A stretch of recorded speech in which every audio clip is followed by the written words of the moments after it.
Quarto domingo do tempo comum, um bendito domingo, uma bendita tarde deste dia do Senhor, a você que nos escuta e que conosco partilha a palavra de Deus a cada domingo.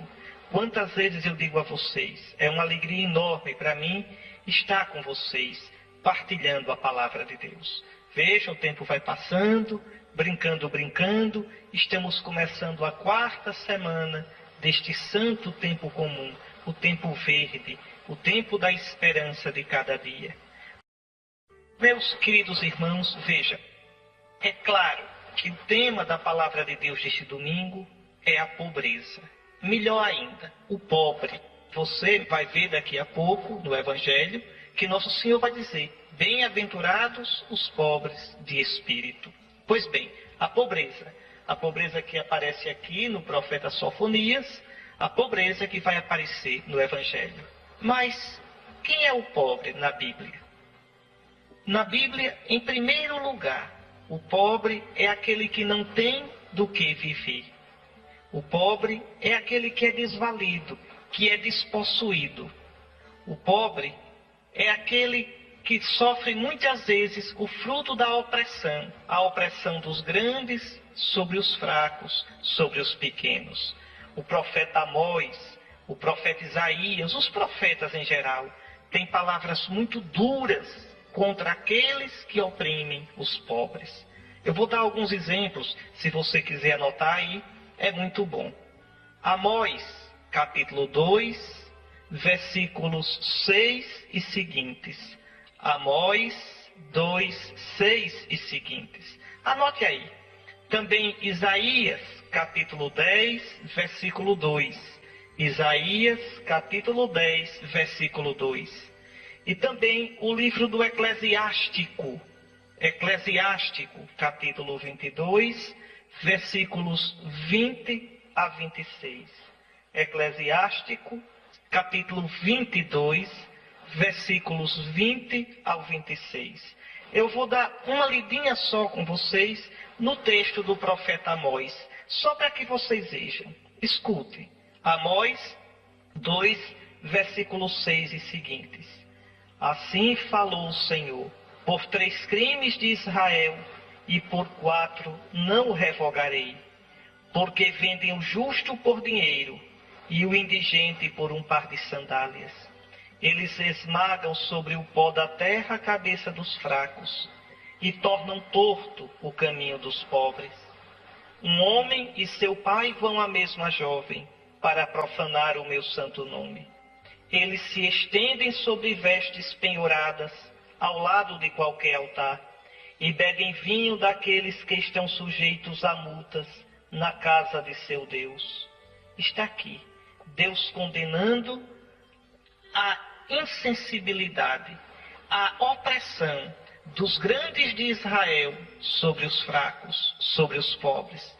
Então, na Bíblia, pobre é primeiramente aquele que não tem do que viver, aquele que vive na penúria, e em geral essa penúria é fruto da opressão. Mas pobre é também todo aquele que se encontra numa situação de aperto, de angústia, todo aquele que vive em uma situação limite.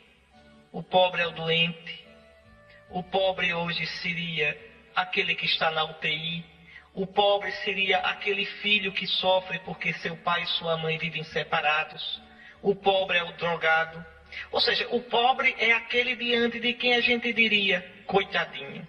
Esse é o pobre. Então, pobre, aquele que não tem dinheiro, aquele que vive na miséria econômica, mas pobre também aquele que vive na miséria existencial, aquele que tem sua vida marcada pelo sofrimento moral, pelo sofrimento sentimental, pelos tantos sofrimentos da vida.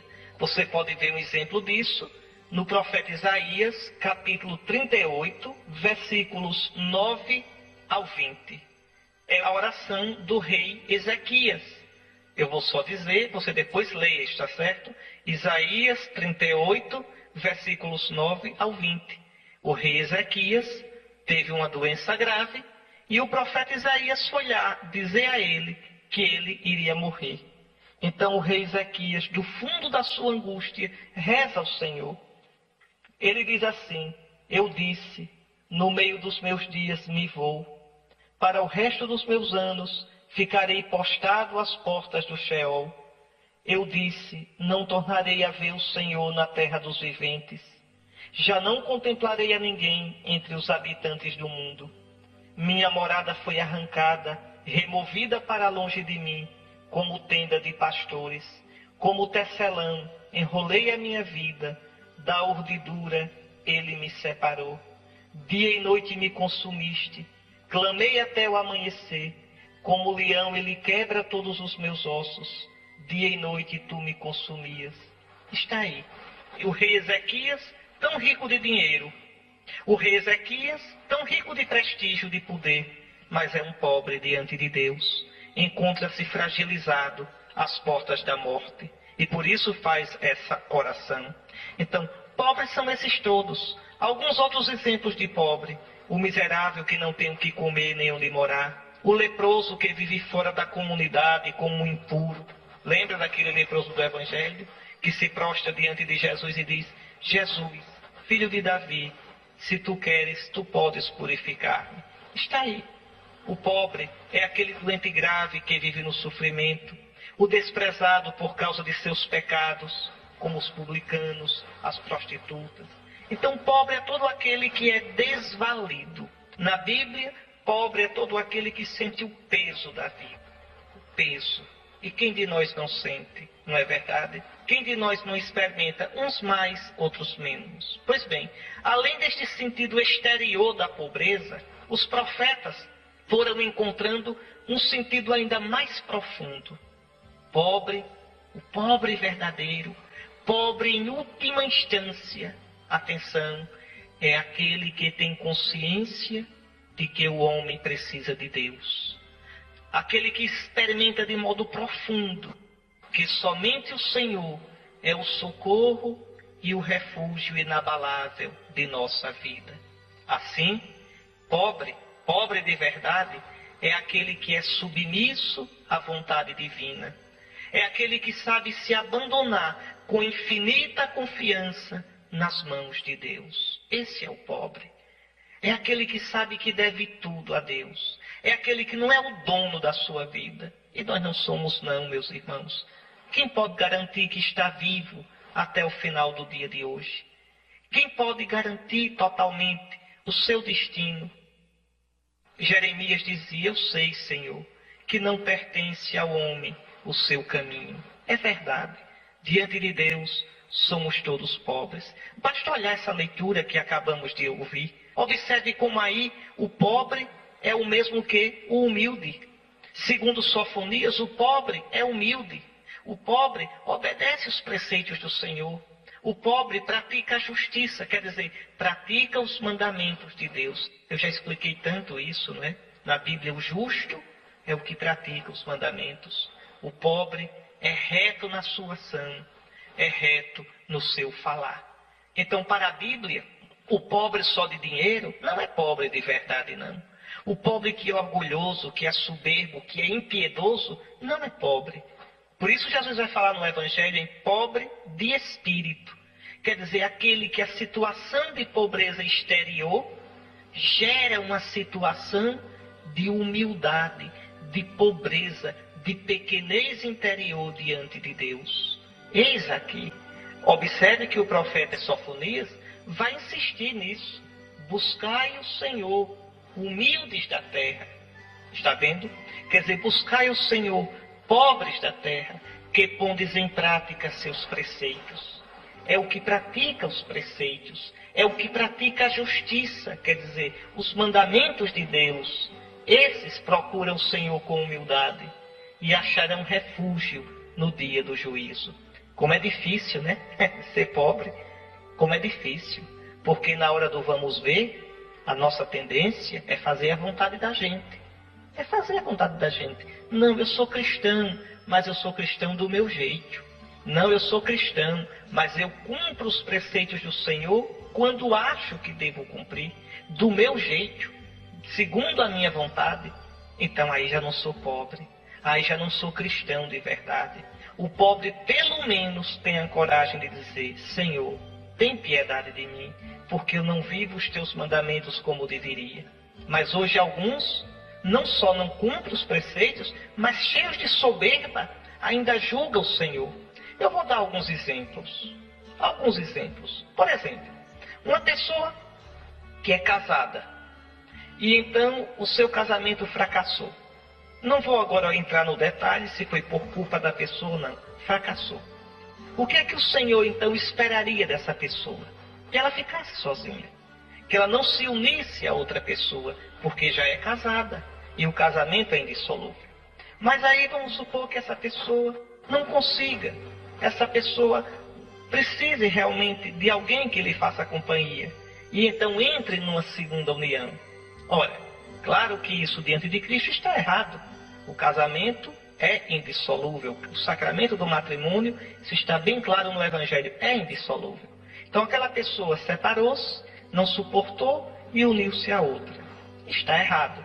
Mas essa pessoa, vamos supor que ela diga: Senhor, tem piedade de mim. Senhor, eu estou no erro, eu sei que estou errado. Mas Senhor, eu te amo. E quero fazer o máximo para fazer a tua vontade. Tem misericórdia de mim. Essa pessoa vai à missa, essa pessoa reza, mas ela sabe que não deve comungar, ela sabe disso. Ela sabe que não pode receber o sacramento da confissão. Ela sabe. E é humilde, se penitencia diante do Senhor. Veja, essa pessoa, apesar de estar numa situação errada, é um pobre diante de Deus. E Deus olha, viu? Deus tem misericórdia, viu? Tem misericórdia. E a igreja ama essas pessoas. Agora, a igreja não pode desobedecer a Cristo e fazer do jeito que Cristo proibiu. A igreja não pode, por exemplo, fazer um outro casamento dessa pessoa. Mas veja que coisa interessante. Imagine um outro casal, uma outra pessoa, que esteja na mesma situação, seu casamento não deu certo, ela se uniu a outra pessoa e diga: não, eu tenho o direito de comungar. Eu tenho o direito de me confessar. Essa igreja é retrógrada. Essa igreja é ditatorial. Este é um soberbo. Este, além de pecado, está errado. Porque está numa segunda união. Esse não tem o perdão de Deus. Porque se enche de orgulho, de soberba. Meu querido irmão, minha querida irmã, diante de Deus, a gente não tem direito. Tudo é graça. Tudo é misericórdia de Deus. Então, o pobre de verdade, compreende isso. O pobre de verdade é como aquele publicano: Senhor, tem compaixão de mim, eu sou um pecador. Então, quantas vezes a gente peca e quer justificar o nosso pecado? Por exemplo, aquele que tem um outro exemplo, né? Aquele que vive tendo relações fora do casamento, ou antes de casar. Não é normal, todo mundo faz. Todo mundo pode fazer, mas você não é todo mundo. Você é de Cristo. Você deve viver segundo Cristo. E o preceito de Cristo, é claro.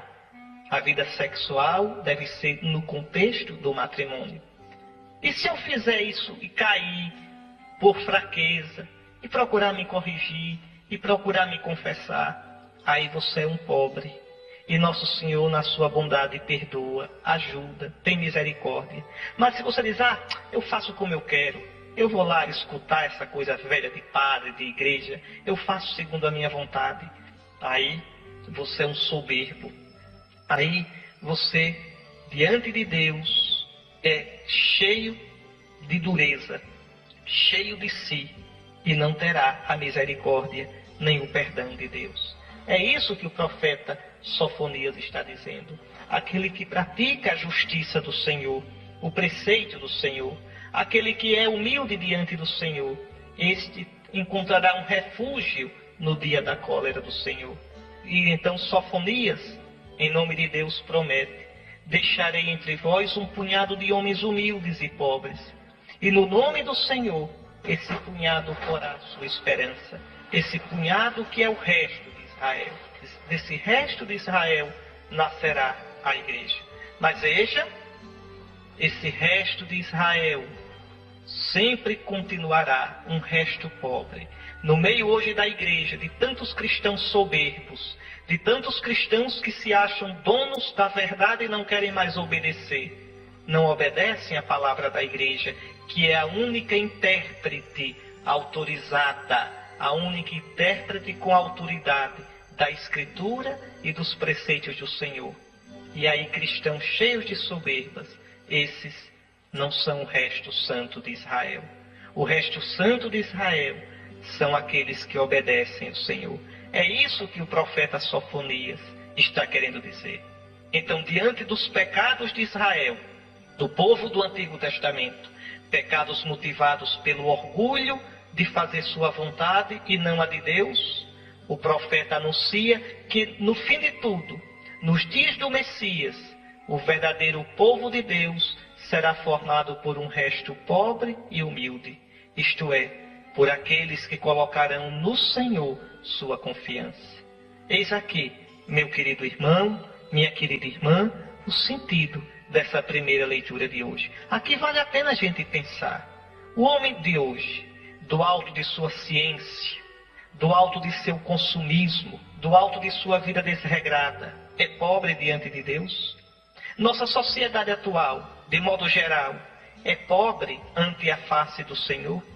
Eu, você, nós temos o comportamento de quem é humilde e pobre diante do Senhor? Pois bem, pense nessas coisas. Depois de termos escutado a primeira leitura, depois de termos meditado sobre ela, vamos agora escutar o salmo da missa de hoje, o Salmo 145, que vai ser um eco da leitura que nós escutamos. O salmo vai dizer que o Senhor faz justiça aos oprimidos, dá alimento aos famintos, o Senhor liberta os cativos, ou seja, o Senhor cuida do pobre, o Senhor tem carinho pelo pobre. Nós devemos ser pobres diante de Deus e devemos ter cuidado com os pobres para imitar o Senhor nosso Deus. Vejam, meus irmãos, nós acabamos de meditar na primeira leitura da missa, aquela leitura tirada do profeta Sofonias, que falava na pobreza, o quanto Deus ama, o quanto Deus vê com bons olhos os humildes da terra. Deus deixará um resto, e o resto do seu povo, aqueles que se salvarão, são os humildes. São aqueles que se reconhecem pobres, pequenos, dependentes diante de Deus. E agora, nesta segunda leitura, tirada da primeira carta de São Paulo aos Coríntios, o apóstolo, em certo sentido, volta a esta ideia. São Paulo olha para os cristãos de Corinto. Corinto, uma cidade grande, uma cidade com 2 portos. Corinto, uma cidade cosmopolita, uma cidade de grande poderio econômico, uma cidade de muita gente rica e de muita cultura também, certamente. E São Paulo olha para a comunidade cristã. Quem eram os cristãos de Corinto? Uma minoria, pouquinha gente. E desse grupo tão pequeno, a maioria era de gente pobre. Olha como São Paulo diz: considerai vós mesmos, irmãos, como fostes chamados por Deus. É Deus quem nos chama. Ninguém é cristão por direito. Ninguém tem direito, meus irmãos, de ser cristão. Ninguém tem direito de ser batizado. Diante de Deus a gente não tem direito de exigir nada. Como eu dizia, comentando a primeira leitura de hoje, tudo é graça. Pois bem, o que São Paulo diz aos Coríntios serve para nós, serve para vocês. Considerai vós mesmos, irmãos, como fostes chamados por Deus. É Deus quem nos chamou. Pois entre vós não há muitos sábios de sabedoria humana, nem muitos poderosos, nem muitos nobres. É verdade. Na nossa igreja, nas nossas paróquias, a maioria dos fiéis, a maioria da comunidade cristã é formada por gente simples, gente sem muita cultura, gente sem muito dinheiro, gente que não aparece nas colunas sociais. Há também gente estudada, letrada, como se diz. Há também gente com condição econômica.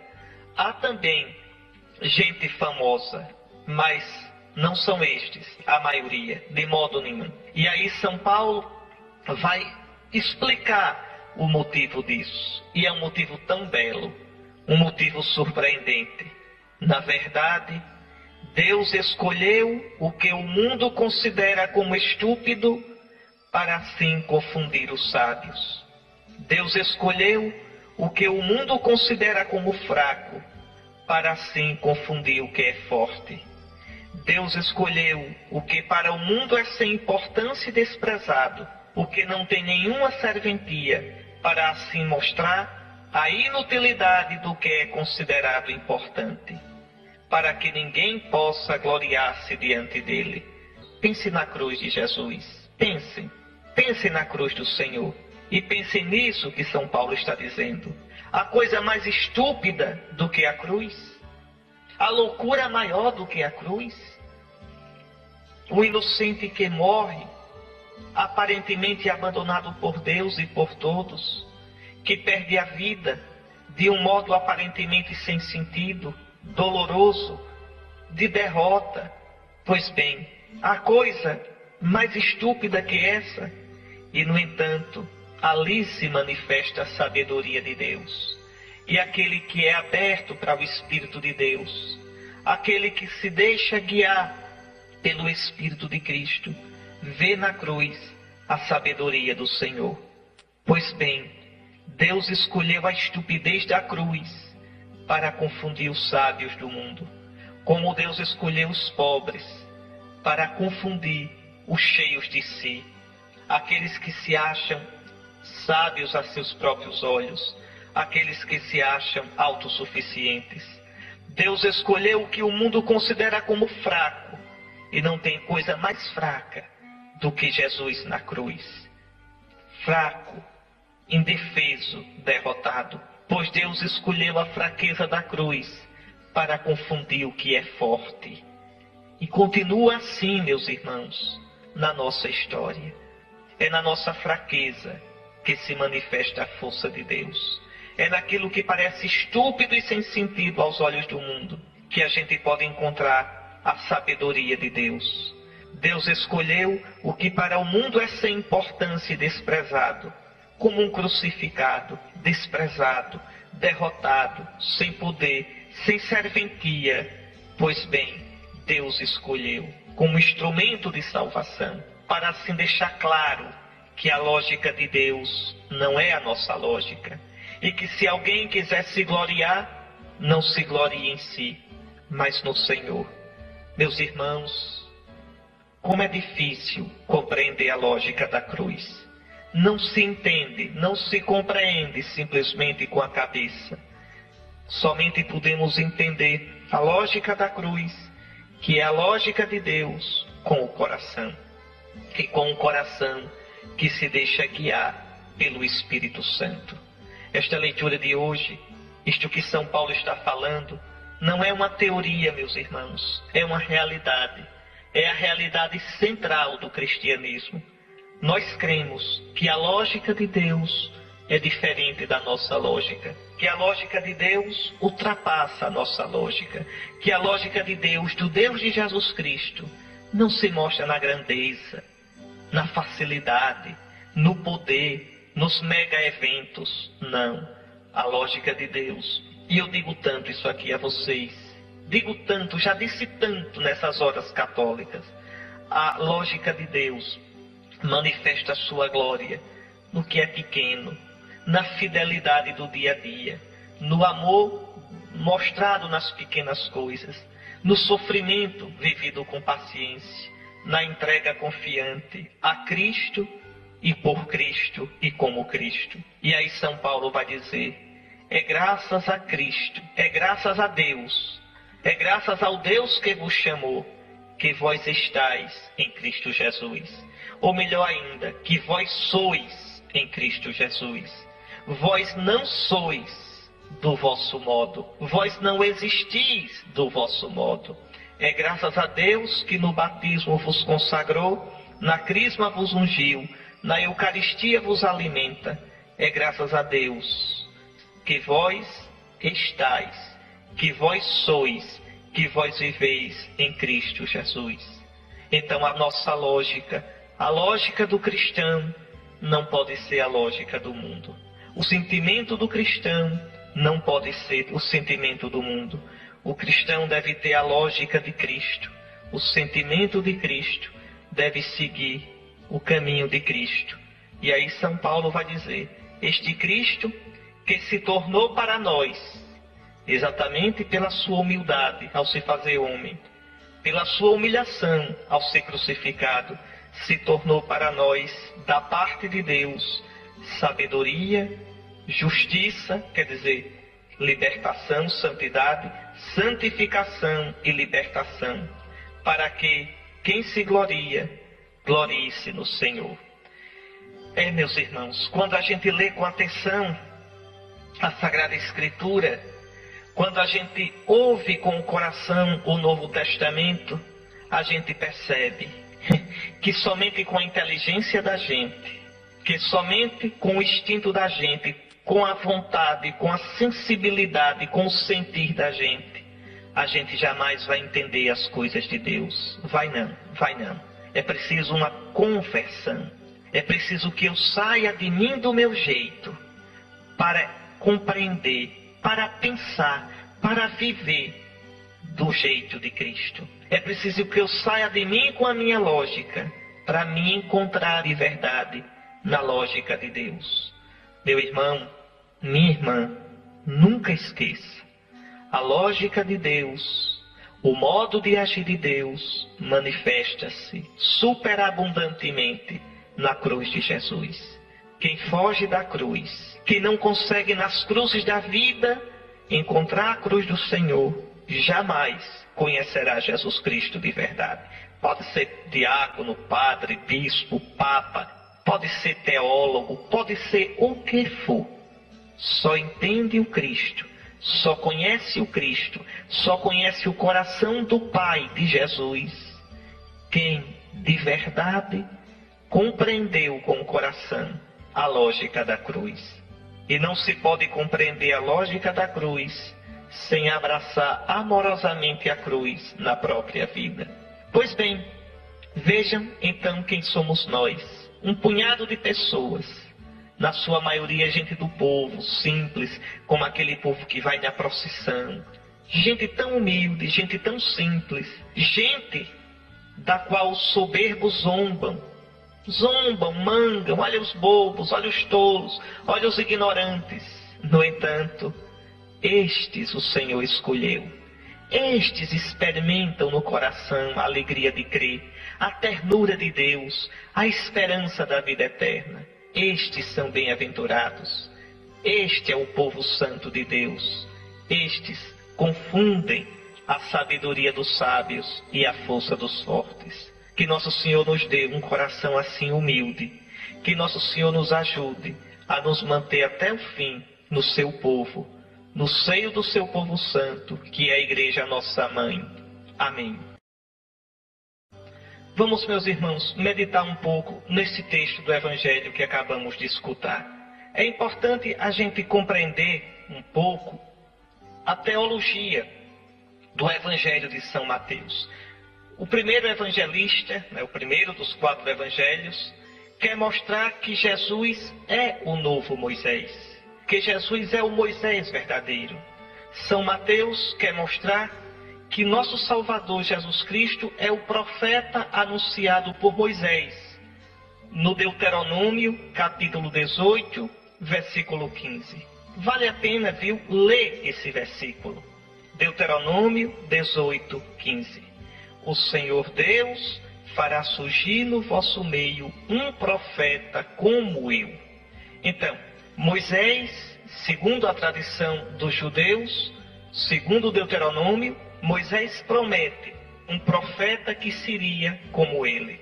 Um profeta que seria o Messias. Não é um profeta como outro qualquer. Não é um profeta como Isaías, Jeremias, Ezequiel. Não. É o profeta.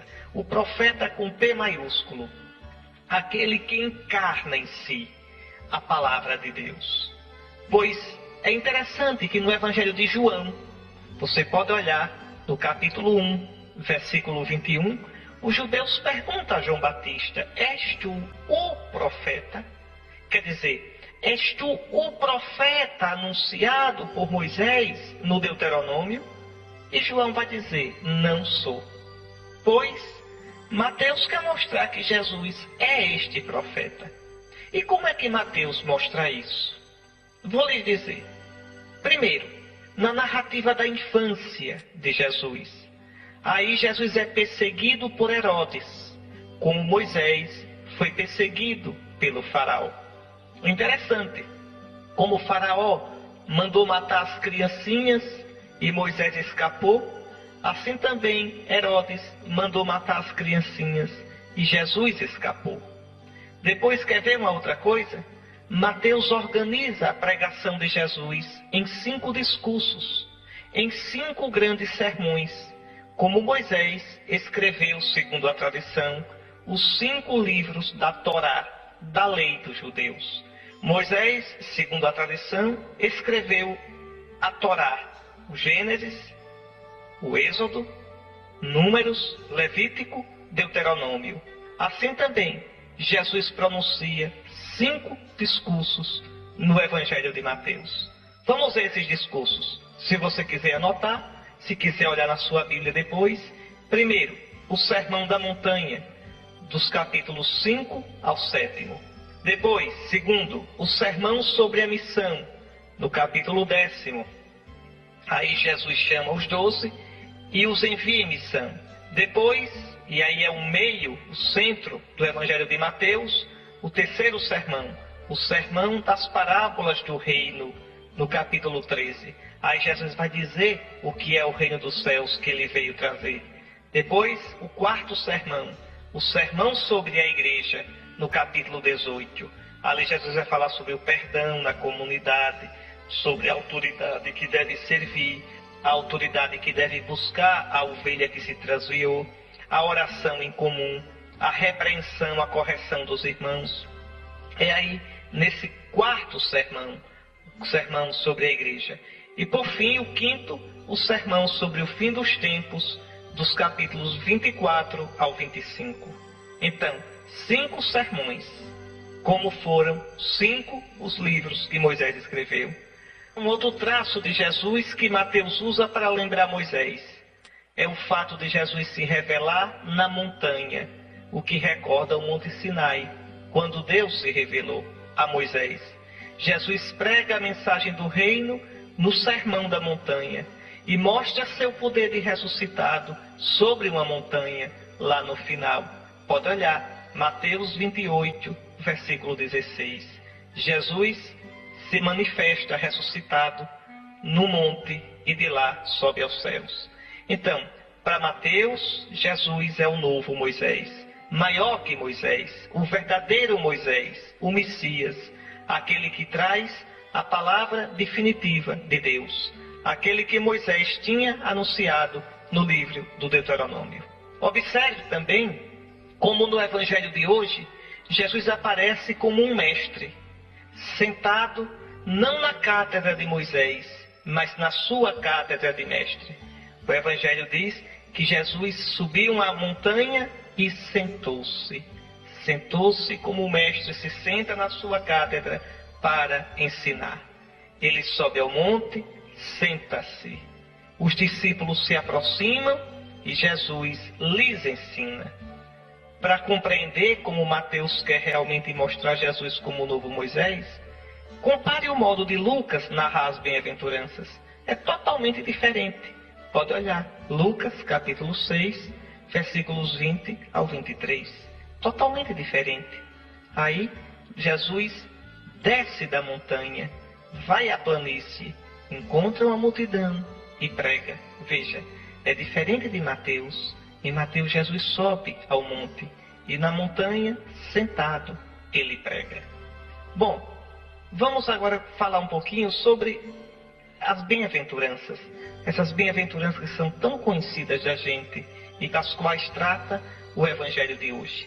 Bom, essas bem-aventuranças, elas abrem o Sermão da Montanha. O Sermão da Montanha, eu acabei de dizer, onde é que ele se encontra? Nos capítulos 5, 6 e 7 de Mateus. E quem abre esse Sermão da Montanha? As bem-aventuranças.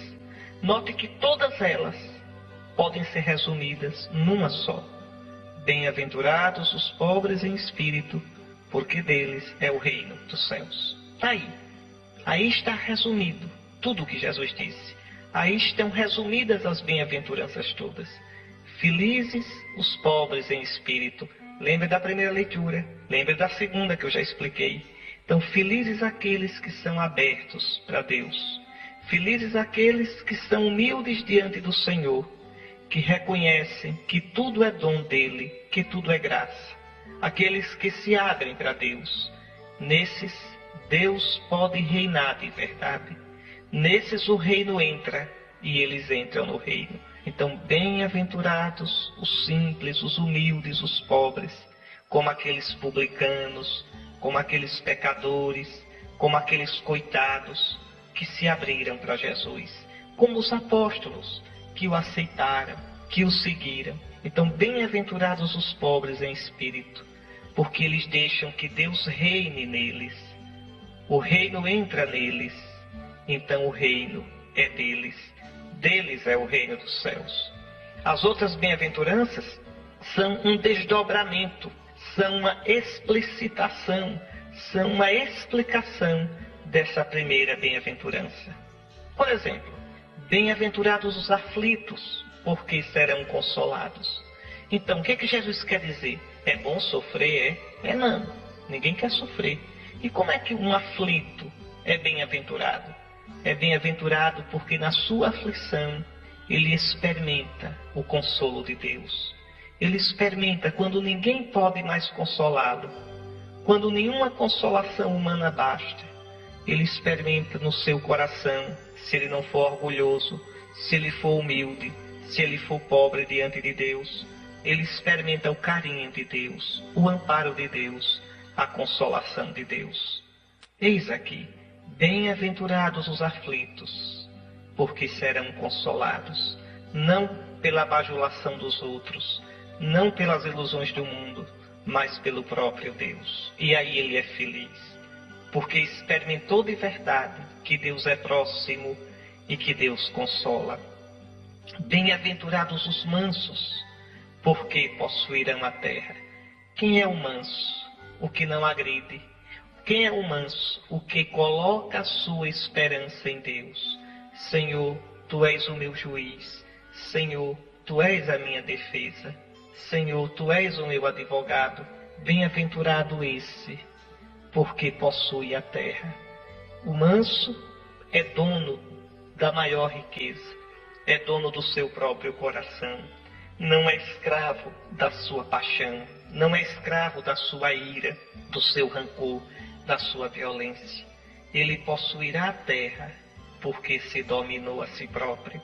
Ele se domina, porque se colocou nas mãos de Deus. Aquele que não é manso é porque não confia em Deus. E aí, nem encontra paz, nem deixa ninguém em paz. Bem-aventurados os que têm fome e sede de justiça, porque serão saciados. Essa justiça aqui não é a simples justiça social, não é a simples justiça humana. Justiça aqui é a justiça de Deus, quer dizer, é a santidade. Bem-aventurado aquele que tem fome e sede de fazer a vontade de Deus, de cumprir os preceitos de Deus, de ver no mundo a lei de Deus ser cumprida. O bem, a verdade, a justiça, a solidariedade, a paz. Bem-aventurados os que têm fome e sede de justiça, porque um dia serão saciados.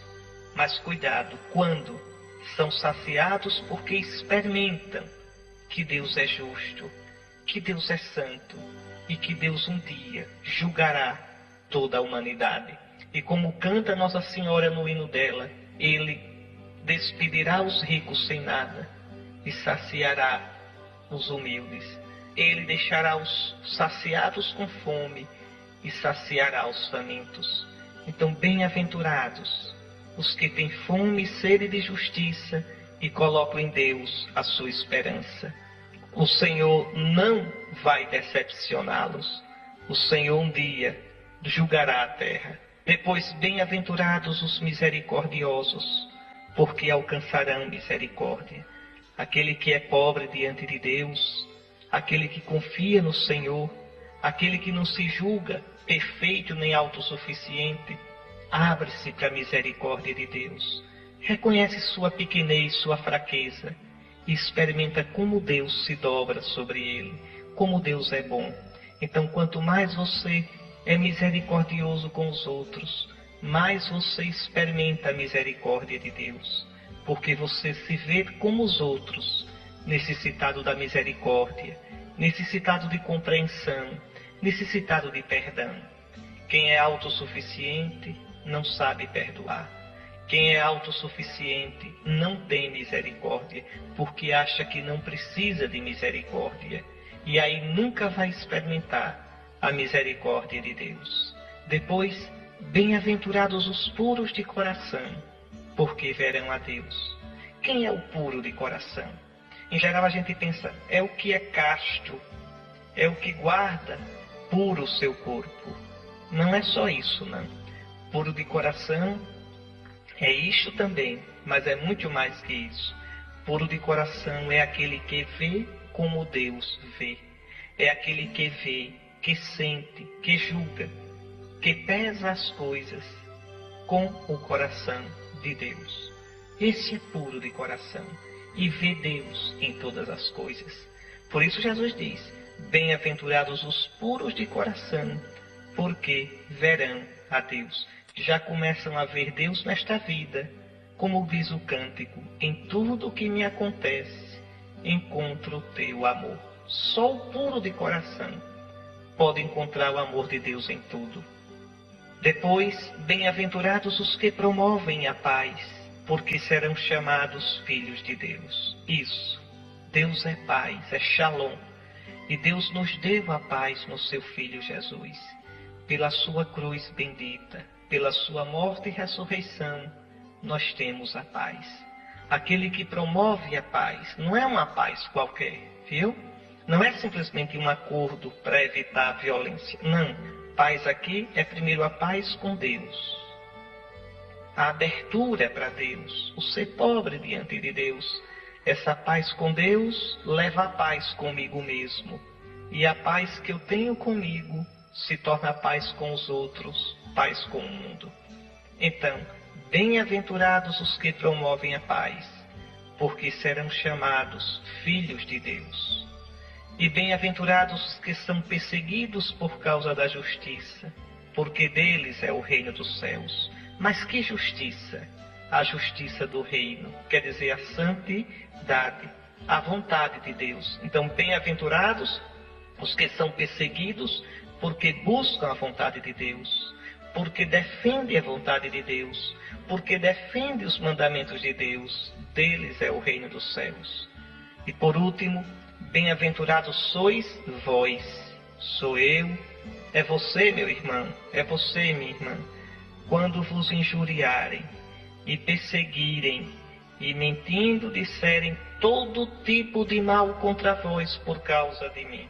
Alegrai-vos e exultai, porque será grande a vossa recompensa no céu. Tão atual esta bem-aventurança. Também hoje o cristão é injuriado, é perseguido. Também hoje quanta mentira se diz contra Cristo, contra a igreja, contra os cristãos. Quanto mal nos querem, porque querem mal a Cristo. Bem-aventurados sois vós, se sois injuriados por causa de mim. Por causa de mim, por amor a Jesus, por fidelidade a Jesus, por paixão para com Jesus. Alegrai-vos, exultai. Haverá uma grande recompensa nos céus para nós. Eis aqui, meus irmãos, tão bonita essas bem-aventuranças. Agora, pense e responda. Pode haver algum acordo, pelo amor de Deus, entre essa teologia da pobreza de Jesus e a teologia da prosperidade de um Edir Macedo e de tantas outras seitas? que dizem que o progresso material, ser rico, se dar bem, fazer sucesso, comprar não sei quantos carros, comprar terra, ser bem sucedido na empresa, é sinal de bênção? Não, meus irmãos, não. A verdadeira bênção não é ter dinheiro, não é ter sucesso material, não é ter uma cura. A verdadeira bênção é unir-se a Jesus, ter os sentimentos de Jesus e abrindo-se com Jesus e por Jesus para o Pai, para que Deus reine em nós, a gente experimentar o reino dos céus. Bem-aventurado o pobre de espírito, porque dele é o reino dos céus. Agora, para terminar, uma coisa importantíssima. Quem é esse pobre? Quem é esse bem-aventurado?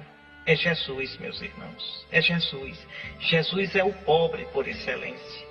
Jesus é aquele que, como diz São Paulo, lá na segunda carta aos Coríntios, capítulo 8, versículo 9, sendo rico, se fez pobre para nos enriquecer. Sendo rico, se fez pobre. Sendo Senhor, fez-se servo.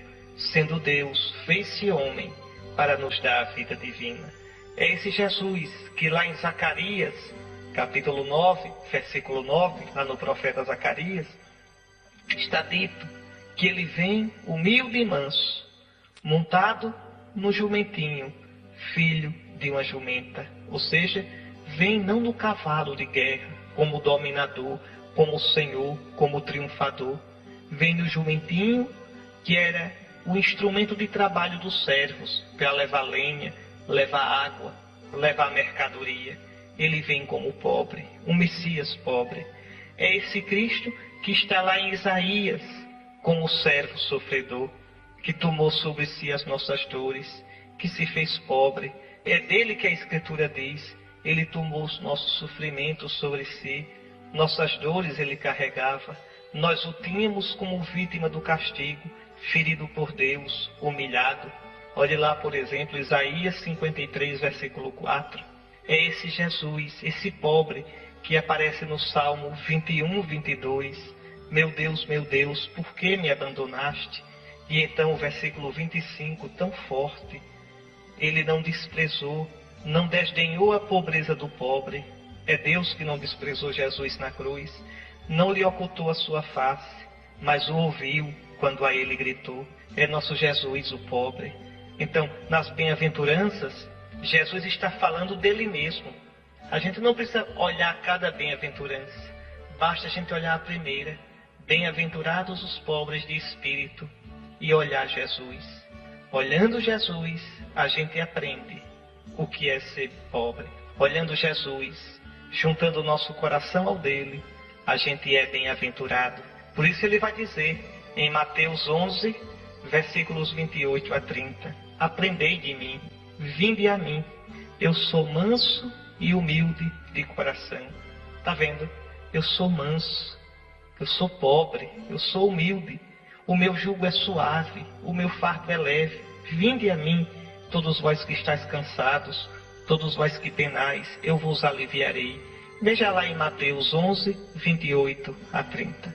Pois bem, meus irmãos, está aí a mensagem do Evangelho de hoje, tão bonito, que nosso olhar se dirija a Jesus. Que nada retire nosso coração do coração de Jesus. Que nada desvie o nosso olhar do olhar de Jesus. Fiquemos agora com a música, pensando em Jesus, pensando no seu amor para conosco. Muito bem, meus irmãos. Que nosso Senhor abençoe você, sua família nessa semana. Que você nessa semana se abandone nas mãos de Cristo. Que você se faça pobre como Ele. Que você tenha a coragem de deixar que o Pai de Jesus reine na sua vida, como reinou na vida de Jesus. Para que você experimente em você o reino de Deus. Fique longe de nós a soberba. Fique longe de nós a autossuficiência.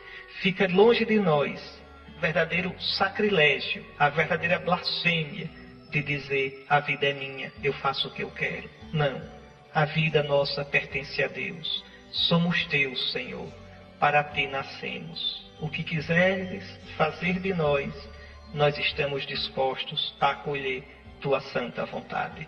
Fique agora com a Salve Rainha e a bênção de Nosso Senhor. Abençoe-vos o Deus Todo-Poderoso, Pai, Filho e Espírito Santo. Amém. Até o próximo domingo, se Deus quiser.